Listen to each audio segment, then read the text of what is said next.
Dear students, welcome to Educate. Today we will be studying about theory base of accounting यानी accounting standards के बारे में पढ़ेंगे। और इसमें हम लोग जो स्टार्ट करेंगे that will be accounting principles, जो डिस्कस कर लिया इसका अलावा और जो है अदर्स। अकाउंटिंग एंटिटी और बिजनेस एंटिटी प्रिंसिपल, ये क्या है? अकाउंटिंग एंटिटी और business entity principle. Entries are recorded in the books of account from the point of view of business. जैसे मेरा बिजनेस है, आपके बिजनेस है, तो आपके पॉइंट ऑफ व्यू से नहीं लिखा जाएगा। बिजनेस एक अलग सा एंटिटी है, आइडेंटिटी है उसका, तो उस पॉइंट ऑफ व्यू से लिखा जाएगा। सारे जो अकाउंट जो मेंटेन किया जाएगा, जर्नल लेजर जो बनेगा, वो बिजनेस का पॉइंट ऑफ व्यू से बनेगा। According to business entity principle, business is considered to be separate from its owners. Owner अलग है, बिजनेस अलग है। Business transactions are recorded in the books of account from the business point of view and not from that of owners. Business का point of view से accounting entries maintain किया जाता है, business के बुक से, मालिक के हिसाब से नहीं लिखा जाता। It is different from owner. Owners being regarded as a separate from business are considered as a creditors of the business to the extent of their capital. मालिक बिजनेस से अलग होता है और ये बिजनेस के लिए मालिक आउटसाइडर है, और ये क्रेडिटर है फॉर कैपिटल कंट्रीब्यूशन। जितना पैसा दे रखा है बिजनेस को, उसका बिजनेस में उतना अधिकार है, उतना राइट है, तो उतने अमाउंट तक वो क्रेडिटर है बिजनेस के लिए। Their account with the business is credited with the capital introduced. अगर कैपिटल ओनर ने इंट्रोड्यूस करा तो उतना अमाउंट कैपिटल में क्रेडिट किया जाता है ओनर को, and that is called capital account is credited.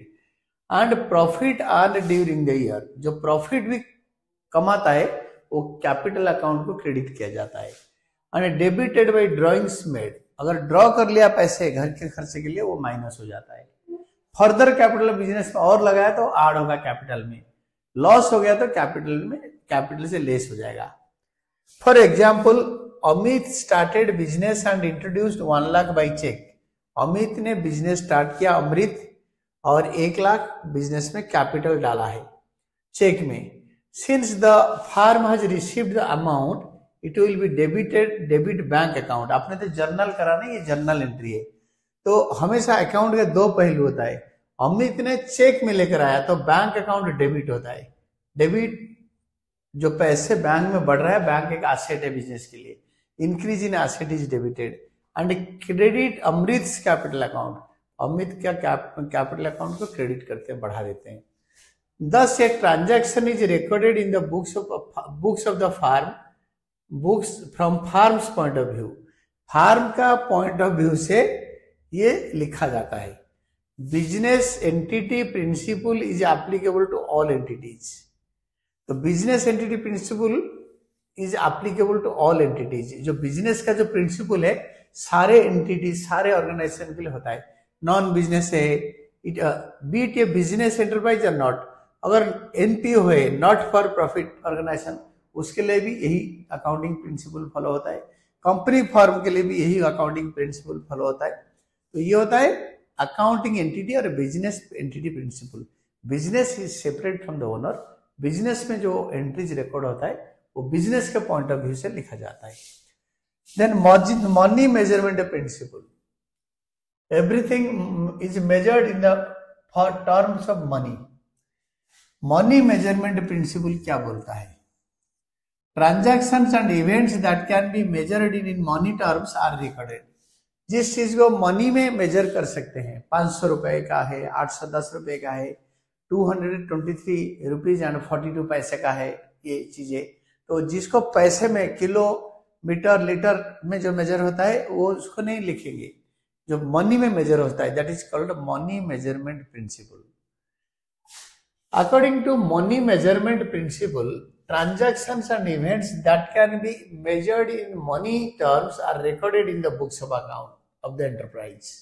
Enterprise का रिकॉर्ड में जो पैसे में मेजर हो पाएगा उसी को लिखते हैं। स्टेटिंग differently, money is the common denominator in recording and reporting transactions. Money ऐसे कॉमन डेनोमिनेटर होता है जिसमें हम हर ट्रांजैक्शन को एक्सप्रेस कर सकते हैं, वैल्यू निकाल सकते हैं, लिख सकते हैं। This principle suffers from two major limitations. ये मनी मेजरमेंट प्रिंसिपल का दो लिमिटेशन है, ड्रॉबैक है। फर्स्ट ड्रॉबैक क्या है? Transactions and events that can not be measured in money terms are not recorded in the books of accounts. तो जो transaction पैसे में मेजर नहीं होगा वो लिखा नहीं जाएगा। However important they may be to the enterprise, ये चाहे कितने भी इंपोर्टेंट चीजें हैं एंटरप्राइज के लिए, जैसे हमने गुडविल बिजनेस के लिए क्रिएट किया है, तो गुडविल मनी में मेजर नहीं हो सकता क्योंकि ये हमने खरीदा नहीं, सेल्फ जनरेट किया, इसको लिख नहीं सकते हैं। But it is important for the business, बहुत इंपॉर्टेंट है, ये बिजनेस का ग्रोथ में हेल्प करता है, ये बिजनेस को ज्यादा प्रॉफिट देने में हेल्प करता है। Then for example, human resource with the enterprise are important to the enterprise but are not reflected in the financial statement because they cannot be measured and expressed in money terms. Human resources, जो लोग काम कर रहे हैं, अगर वो अच्छे हुए, अच्छे लोग निकले तो बिजनेस बहुत फ्लोरिश करता है। तो ये बिजनेस के लिए बहुत इंपॉर्टेंट है, बट ये मनी में मेजरमेंट नहीं हो सकता है। क्वालिटी ऑफ एम्प्लॉइज, तो इसको हम लिख नहीं सकते हैं। देन सेकेंड होता है, the value of money is considered to have static value as the transactions are recorded at the value on the transaction date and continue to be shown at the recorded value. एक बार हम लिख दिया कि ये चीजें 100 रुपए का है, तो उसी 100 रुपीज का जो चीजें है वो कई साल तो उसी साल में दिखाया जाएगा, यही सोच के कि ये 100 रुपीज फिक्स्ड है, इसका वैल्यू चेंज नहीं हो रहा है मनी का। But in reality due to inflation, goods that can be purchased for 1000 today may be purchased for say 1200 later। जो आज 1000 का चीज 1000 रुपए देने से 1000 रुपए का चीज मिलता है, कल 1200 रुपए देने में उतना ही मिलेगा, और 4000 रुपए देने में भी 1000 रुपए का चीज मिलेगा, क्योंकि प्राइस लेवल मतलब चेंज हो जाता है, उसमें पैसा सस्ता हो जाता है। देन थर्ड होता है अकाउंटिंग पीरियड प्रिंसिपल। थर्ड होता है जो प्रिंसिपल है अदर्स में, accounting period principle. Accounting period principle क्या होता है?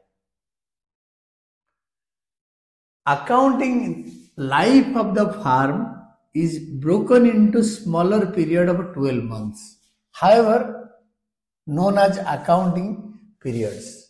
ये जो एक ऑर्गेनाइजेशन का लाइफ जब स्टार्ट हो जाता है कई साल तक चलेगा, बट वो कई साल तक इंसान वेट नहीं करेगा प्रॉफिट और लॉस निकालने के लिए। उसको हर साल अकाउंट एक छोटा सा मतलब टाइम गैप में उसको अकाउंट को क्लोज करना पड़ेगा, प्रॉफिट और लॉस देखना पड़ेगा, लोन लेना पड़ेगा, बिजनेस का प्लानिंग करना पड़ेगा। तो छोटे छोटे पार्ट में लाइफ को ब्रोकन कर देते हैं ऑर्गेनाइजेशन का लाइफ को।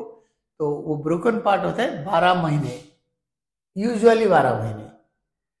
According to the accounting period principle, life of an enterprise is broken into smaller periods so that its performance is measured at regular intervals। तो रेगुलर इंटरवल्स मतलब हर साल, हर 12 महीने के बाद अकाउंट्स क्लोज करके प्रॉफिट लॉस देखेंगे, cost control करेंगे, budget बनाएंगे। इस डिफरेंट अकाउंटिंग का जो अकाउंट्स का जो काम होता है बिजनेस का, उसमें हेल्प करने के लिए हर 12 महीने में अकाउंट्स को क्लोज कर देते हैं। The accounts of an enterprise are maintained following the going concern concept। ये तो बिजनेस चलता रहेगा, कभी भी बंद नहीं होगा, यही अजम्पशन में चलता है। बट वो स्मॉल पार्ट्स में इसका अकाउंट को क्लोज करके देखते हैं कि प्रॉफिट हो रहा है या लॉस हो गया या something like that, meaning the enterprise shall continue and its activities for a foreseeable future. बहुत दिन तक गोइंग कंसर्न कंसेप्ट में फोरसिएबल पीरियड तक, मतलब बहुत दिन तक बिजनेस चलेगा और बंद नहीं होगा। तो इसलिए छोटे छोटे पार्ट में मतलब हर 12 महीने के अंदर अकाउंट्स निकाल लेते हैं। यूजुअली 1 साल के अंदर अकाउंटिंग पीरियड प्रिंसिपल के हिसाब से अकाउंट्स प्रिपेयर करके हम देखते हैं प्रॉफिट और loss. Users of financial statements specially the management and banks require information from the accounts at regular intervals so their decision can be taken at the appropriate time. ये जो financial institutions, banks और management, इनको हर साल information चाहिए. ये decision लेंगे, loan देंगे, नहीं देंगे, टैक्स पे करेंगे, मैनेजमेंट बजट बनाता है, फ्यूचर प्लान करता है, तो ये इसके लिए चाहिए होता है. Management requires information at regular intervals to assess the performance. Business का प्रॉफिटेबिलिटी कितने कैसे चल रहा है. फंड रिक्वायरमेंट, पैसे चाहिए होता है शॉर्ट टर्म के लिए as well as long term. Banks require accounting information periodically because they have invested money and have to ensure its safety and returns. Bank को टाइमली इंटरेस्ट मिलेगा और पैसे बैक मिल पाएगा ना नहीं, बिजनेस बढ़िया चल रहा है ना नहीं, बिजनेस सॉल्वेंट है ना इंसॉल्वेंसी की तरफ जा रहा है, ये सब चीज देखने के लिए. Similarly government has to assess tax dues from the enterprise. तो गवर्नमेंट क्या करता है, असेसमेंट करता है कितनी टैक्स मिलेगा, income tax as well as GST वगैरह, सेल्स टैक्स जो पहले था उसको GST, goods and services tax के हिसाब से गवर्नमेंट भी बिजनेस से लेता है. तो इसके लिए गवर्नमेंट को भी पीरियडिकल अकाउंट्स चाहिए. In view of the above, the life of the enterprise is broken into smaller periods, usually 1 year, which is termed as the accounting period.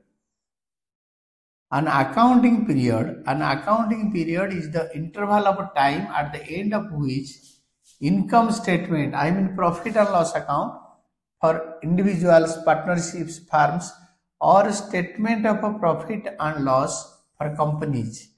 In the case of companies, and balance sheet are prepared to know the results and resources of the business. Business का result और resources पता करने के लिए चाहिए था. Then comes your fourth one, full disclosure principle. Full disclosure.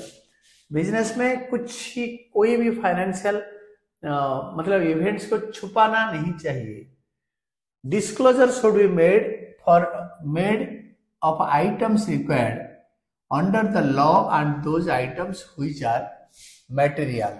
जो actual fact है, जो बिजनेस का मटेरियल फैक्ट है और जो अकॉर्डिंग टू लॉ दिखाना चाहिए उसको लिखना चाहिए और करेक्टली ऑनेस्टली लिखना चाहिए. According to the principle of a full disclosure there should be complete and understandable reporting on the financial statements. Complete and understandable report on the financial statements of all significant information relating to economic affairs of the entry.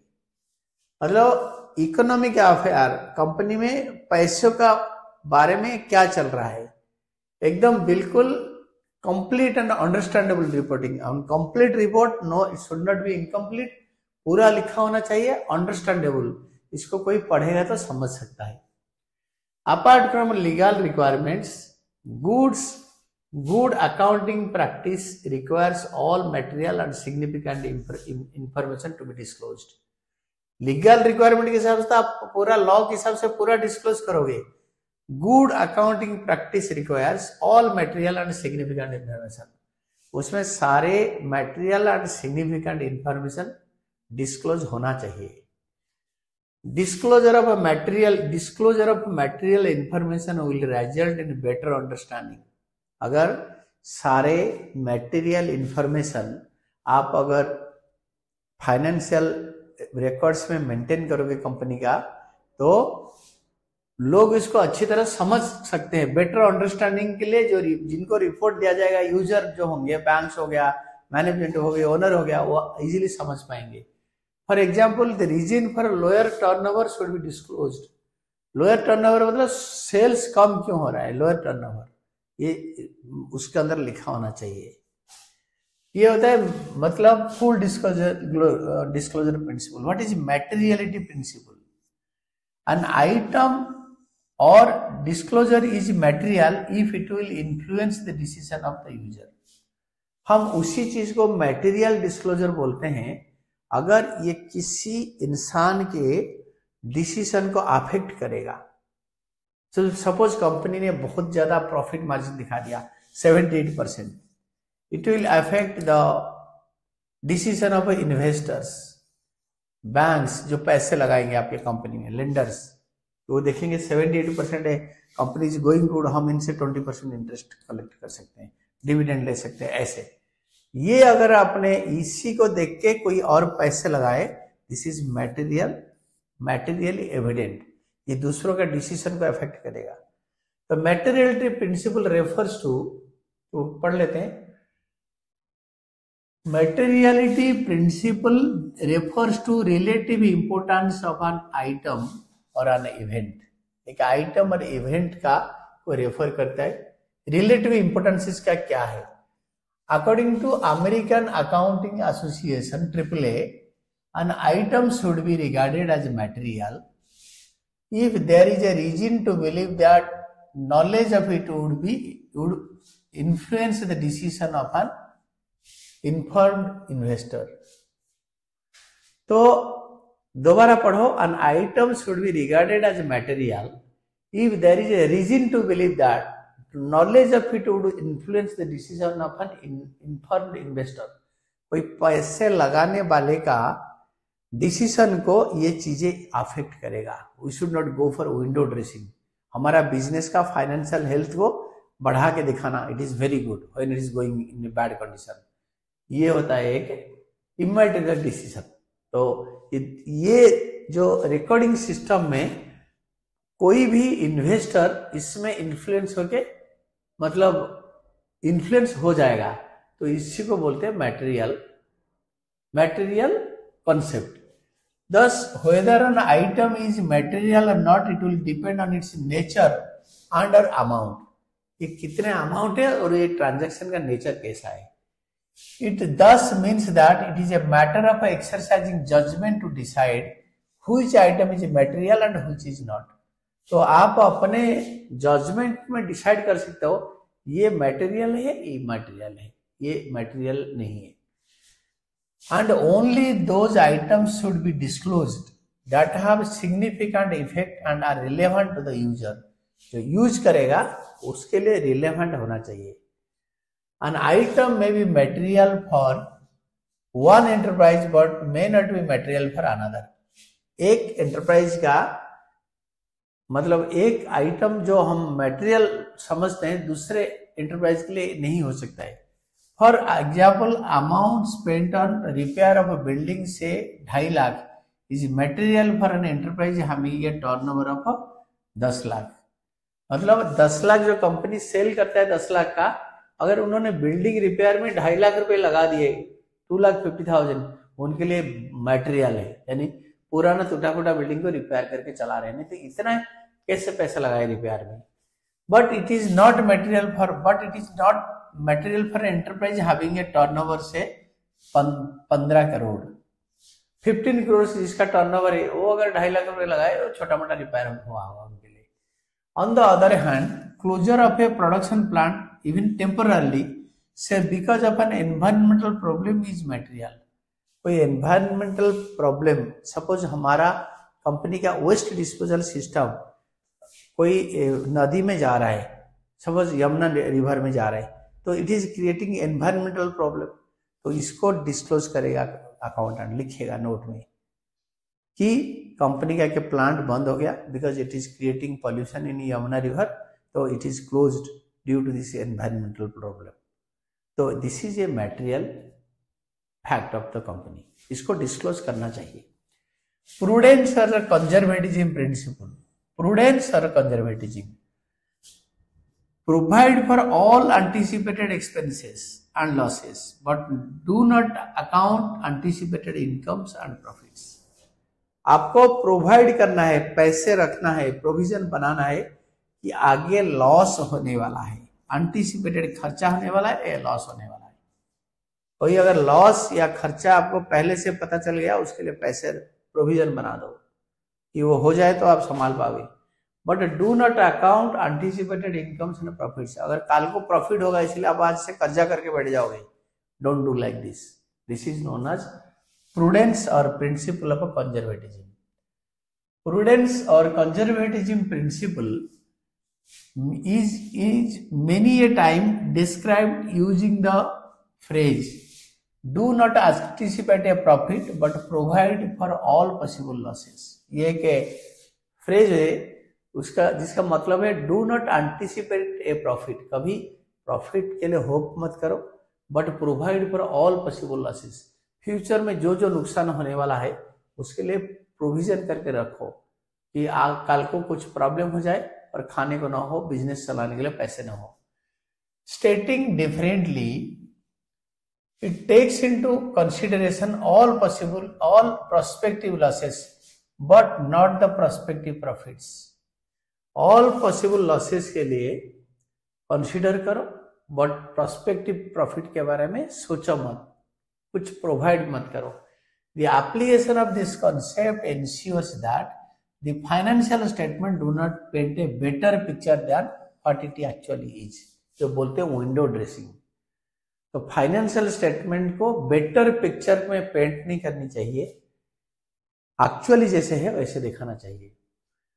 For example, closing stock is valued at lower of cost और net realisable value और market value, मतलब cost price और market value which ever is less, उसी में closing stock valuation करते हैं।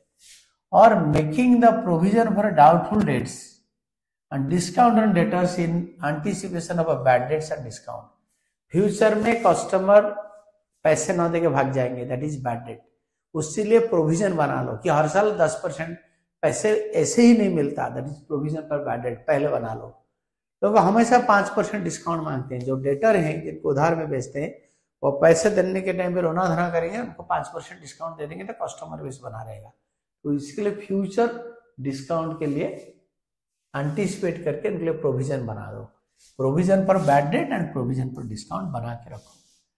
Prudence और conservatism principle prescribes that anticipated expenses and losses should be accounted. जो फ्यूचर में जो लॉस हम एंटिसिपेट कर रहे हैं और जो एक्सपेंसेस हम एंटिसिपेट कर रहे हैं उसके लिए प्रोवाइड करो। दस एज ए रिजल्ट लायबिलिटीज में बी ओवरस्टेटेड, हम लायबिलिटी को एक्स्ट्रा करके लिख देंगे। कभी कभी कंपनी वाले उधारी को ज्यादा करके लिख देते हैं। It has a drawback, it may be used to create secret reserve. Liability को उधार करके ओवरस्टेट करके लिखने में सीक्रेट रिजर्व बन जाता है। By creating excess provision for doubtful debts, depreciation वगैरह के लिए प्रोविजन करके अगर हम लिखेंगे तो सीक्रेट रिजर्व बनेगा, जितना बनना चाहिए उसने ज्यादा बना दिया। Thus, financial statement may not depict a true and fair view of a state of affairs of the business। ये फाइनेंशियल स्टेटमेंट एक ट्रू एंड फेयर व्यू नहीं दिखाएगा, बिजनेस का ट्रू एंड फेयर व्यू नहीं दिखाएगा। The concept of a conservatism needs to be applied with caution and care so that the results reported are not distorted. वो distort नहीं होता, खराब नहीं करते, ठीक ठाक दिखाने के लिए कॉशन एंड केयर चाहिए फाइनेंशियल स्टेटमेंट लिखने के टाइम। देन कॉस्ट कॉन्सेप्ट और हिस्टोरिकल कॉस्ट प्रिंसिपल। तो व्हाट इज कॉस्ट कॉन्सेप्ट और हिस्टोरिकल कॉस्ट प्रिंसिपल? तो that is transactions are recorded at the price at the price paid. जितने पैसे देकर खरीदते हैं चीजें या जितने पैसे लेकर गुड्स बेचते हैं उसी को लिखते हैं। According to the cost concept an asset is recorded in the books of account at the price paid to acquire it and the cost is the basis for all subsequent accounting of the assets। तो जितने पैसे देकर हम खरीदते हैं, acquire करते हैं, वो कॉस्ट में लिखा जाता है। तो यही जो कॉस्ट हम पे करते हैं ये एसेट के लिए सब्सिक्वेंट अकाउंट के लिए चाहिए। अगर हम 1 लाख देकर के फर्नीचर खरीदा, उसको 1 लाख लिखेंगे, अगर उसको ज्यादा या कम कर दिया ड्यू टू सम रीजन और अदर, तो आगे वाले सारे अकाउंट डिस्टर्ट हो जाएगा। यही फर्नीचर आगे डिप्रिशिएट होगा, फिर 10 साल तक चलेगा, उसके बाद दिखेगा, तो it has negative impact on the accounts, तो आगे के लिए अकाउंट्स खराब हो जाएगा। तो इसलिए कॉस्ट कॉन्सेप्ट हमेशा हिस्टोरिकल कॉस्ट में यूजुअली लिखा जाता है। Asset is recorded at a cost at the time of its purchase but it is systematically reduced by charging depreciation. जैसे हमने एक ट्रक खरीदा और 1 करोड़ रुपए में खरीदा, ट्रक 10 साल तक चलेगा, हर साल इक्विवेलेंट स्ट्रेट लाइन मेथड में डेप्रिसिएशन चार्ज करके 10-10 लाख रुपए 10 साल तक चार्ज करेंगे। The market value of an asset में change with the passage of time, but for accounting purpose it continues to be shown in the books of account at its book value, cost at which it was purchased minus depreciation provided up to date. तो truck को 5 साल के बाद जब दिखाएंगे वो 50 लाख का हो गया होगा, हर साल 10-10 लाख डेप्रिसिएशन चार्ज करते रहेंगे profit and loss account, but वो ट्रक का उस टाइम मार्केट वैल्यू हो सकता है 20 लाख, हो सकता है 70 लाख, मार्केट में अलग प्राइस हो, बट हम जितने में खरीदे हैं उसको डेप्रिसिएशन माइनस करके दिखाते हैं। For example an asset is purchased for 5 lakh, it's life and if at the time of preparing the final accounts even if the market value is से 4 लाख, इसका मार्केट वैल्यू 4 लाख या 7 लाख है, सपोज 4 लाख या 7 lakh, yet the asset shall continue to be shown at its purchase price, 5 lakh में दिखाया जाएगा। Cost concept brings objectivity in the preparation and presentation of financial statements. They are not influenced by personal bias or judgment. Cost concept में financial statement बनता है, balance sheet बनता है और profit and loss account बनता है, ये personal judgement में इफेक्ट नहीं होता, ये ऐसे दिखाया जाएगा। Then comes your matching concept or matching principle.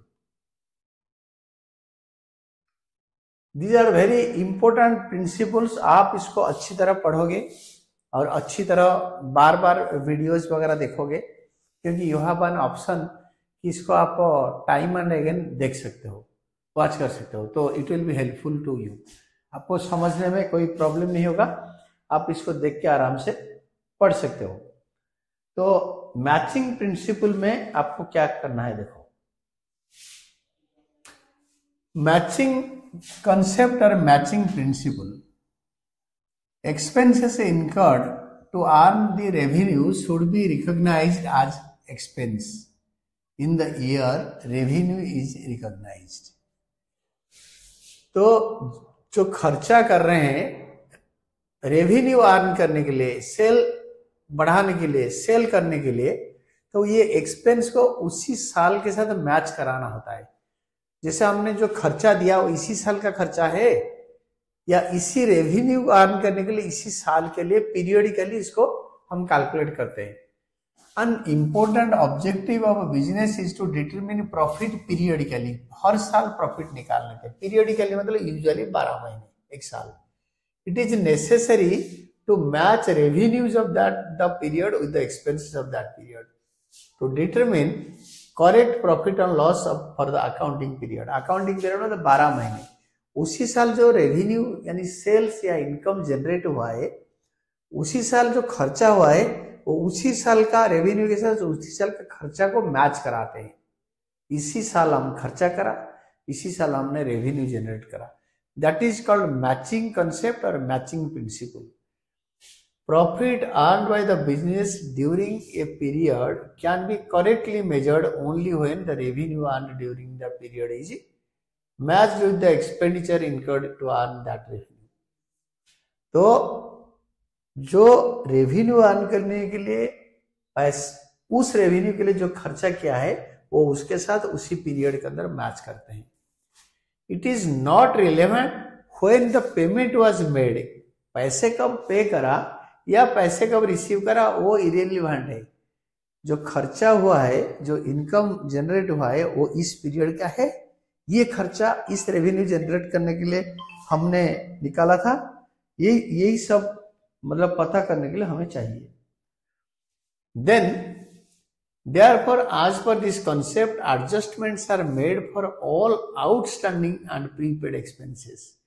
उधारी जो खर्चा रह गया हमने पे नहीं करा, जो पेमेंट एडवांस में करे हैं वो दोनों को एडजस्ट कर देंगे। In brief according to this concept the expenses of an accounting period are matched against related revenues, उसी साल का रेवेन्यू के अगेंस्ट में उसी साल का खर्चा को रिलेट करेंगे। Rather than cash received and cash paid, cash receive करा है और कैश पे किया है, ये रिलेवेंट नहीं है, दीज आर इररिलेवेंट। उस पीरियड का खर्चा चाहे पैसे पे हो ना हो, उसी पीरियड का इनकम चाहे पैसा मिला ना हो या मिला हो या ना हो, उसको मैच कराते हैं.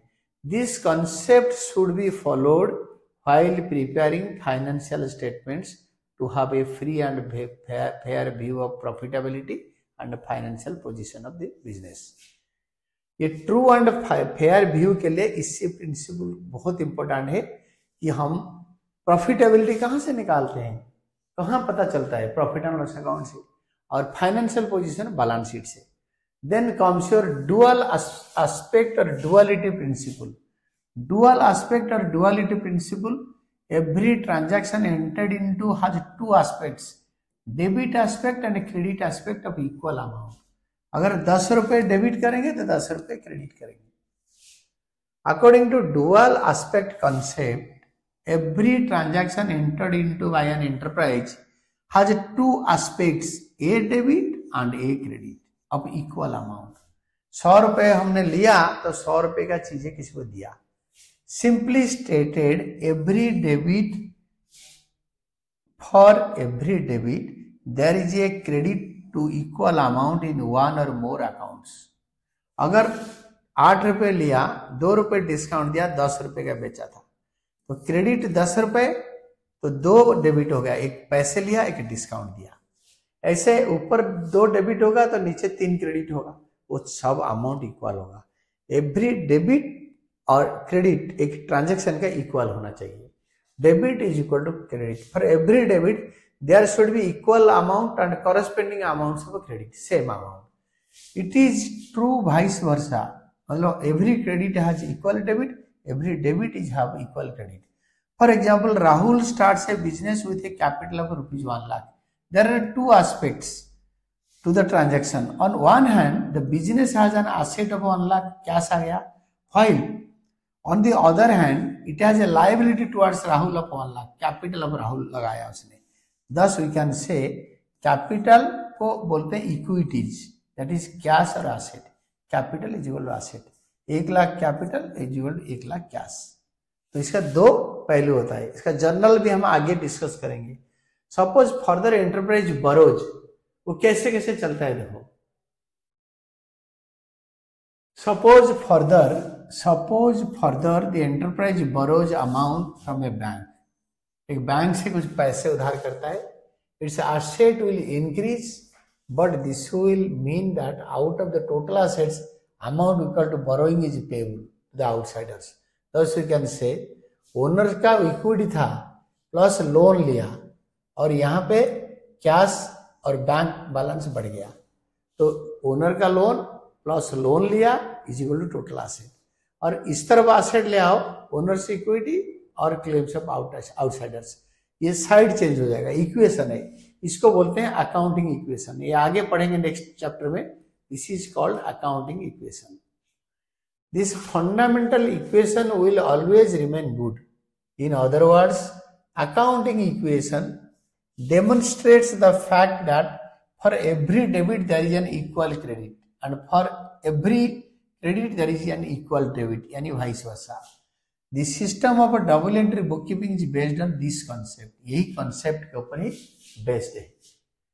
Then revenue recognition concept. Revenue is recognized. Revenue recognition concept. और revenue recognition concept क्या होता है?